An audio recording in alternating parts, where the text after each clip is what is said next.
Subscribe करे खातिर लाल button दबाई और भोजपुरी के ताजा अपडेट पहले पावे खातिर घंटी वाला बटन दबाई।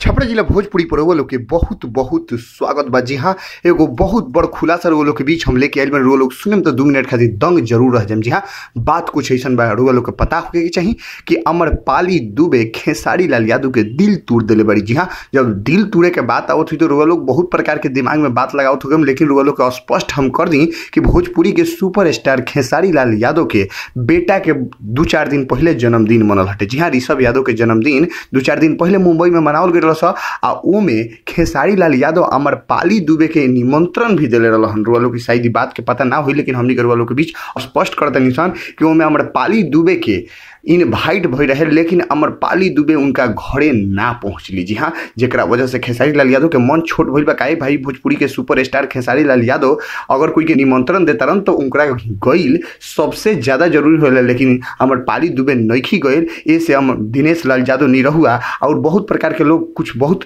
प्रकार के अंदाज लगा रहा बटे, लेकिन खेसारी लाल यादव के बेटा के जन्मदिन में अमरपाली दुबे काहे ना गईली, बहुत लोग के सवाल खड़ा कर रहा बटे। अब वो लोग के हम बता दी कि भोजपुरी के सुपरस्टार खेसारी लाल यादव अमरपाली दुबे के निमंत्रण दिलन। अमरपाली दुबे काहे ना गईली, केकरा बहकावा में केकरा कहला से नहीं गईले, लेकिन अभी तक ले बात के खुलासा नहीं पता चल पाई। लेकिन हमारा अंदाज बा जहाँ तक ले फिल्म के लगातार शूटिंग में व्यस्त भइला के वजह से अमरपाली दुबे के समय ना मिलल हुई, के वजह से खेसारी लाल यादव के घरे नहीं जा पाइल। ऐसे कोनो प्रकार के विवाद के कारण तो नहीं हो सकत, लेकिन बहुत लोग बहुत प्रकार के बात के आशा लगा रहा बटे कि कोनो दूसर बात तो नहीं है अमरपाली दुबे के साथ कि जौना के वजह से खेसारी लाल यादव के घरे ना गईली। अब एक आगे खुलासा हुई तो हमने जरूर वो लोग बताएं। सर, भोजपुरी के ताजा खबर वो लोग के बीच ऐसे ही लिया से बस लाल बटन दबा के सब्सक्राइब करिए और घंटी वाला बटन दबा के सबसे तेज अपडेट पाएं। धन्यवाद।